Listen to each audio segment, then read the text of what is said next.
Our BYOD program was a natural progression for us. It wasn't something that we, a few years ago, started out planning. It wasn't something that we thought would be possible a few years ago.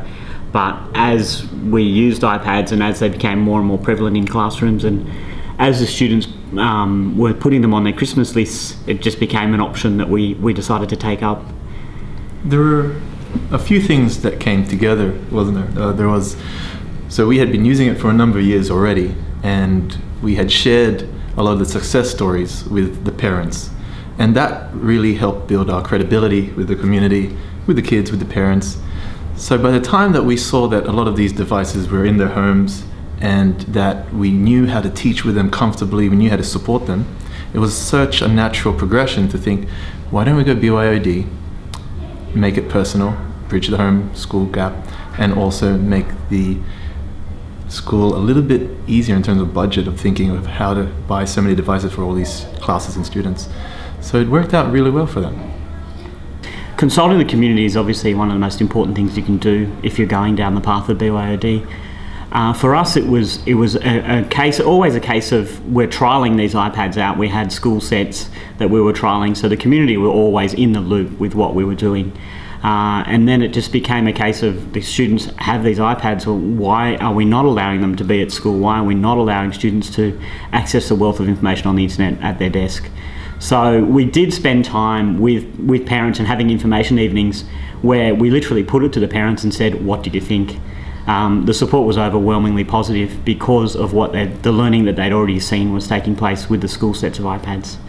It was kind of a virtuous cycle. The success that we had in our classrooms made it easy for the parents to see, oh, that is a learning device.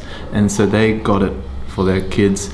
And then us seeing the kids having it made us more focused on, oh, we could go BYOD. And that helped out a lot. And especially, there was a point where we decided to really go for it. And the parents were actually helping us out with a lot of the brainstorming and the planning, the security and the equity issues.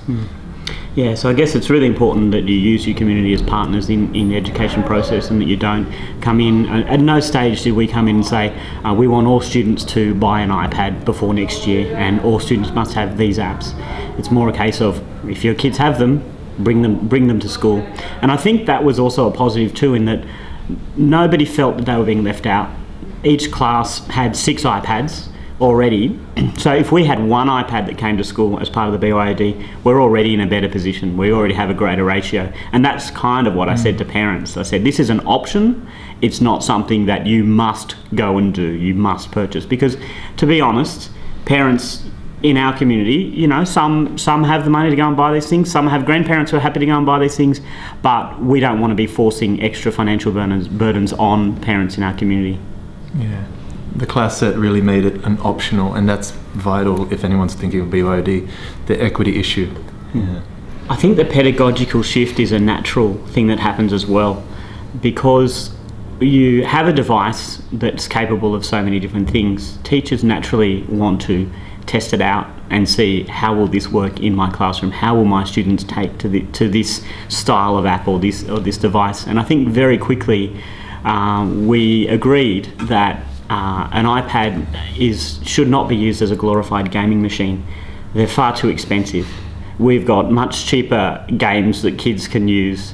So we very quickly decided that we wanted to explore the possibilities with content creation, with productivity type apps. Of course, each day the students do get to use them as games, in particular in maths, but the focus has always been for us as teachers, what can we do with these devices?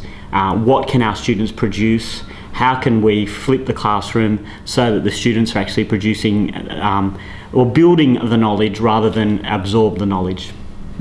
Yeah, Ben's been gently pushing us up that SAMR model, the Pedagogy model, getting just beyond the substitution, the augmentation, and going for the modification and redefinition of what we can do.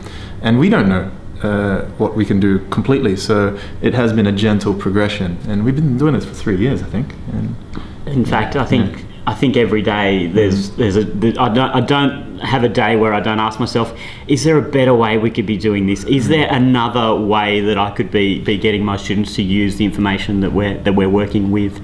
And I think that's part of the fun of using iPads in the classroom.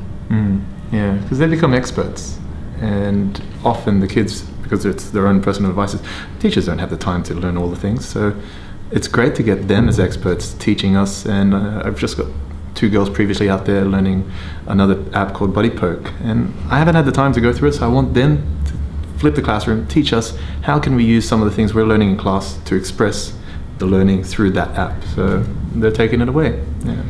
I think that's an interesting point, isn't it? Yeah. That when we first started using iPads in the classroom, our first question was, well, what app should we use? Now it's become a case of, well, what tasks are we going to expect the students to do? And from that, the students actually ask the question, well, what apps will I use to get this task done?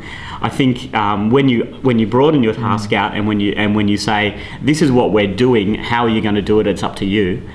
The students really come up with some amazing products. And I had one student using Buddy Poke, but she used 3 different apps to produce a children's book. And the product was far beyond anything I would have even imagined myself that could come out of it. I think the product was that good that I wouldn't have thought to teach it like that. So I guess as teachers we need to take a step back and say, not what apps are we going to use or what apps are we going to teach, but instead what tasks are we going to do. And that's the same question that we've always asked, be it with pens and books or be it with computers or whatever it is. We've always asked, what task am I going to ask my students to do?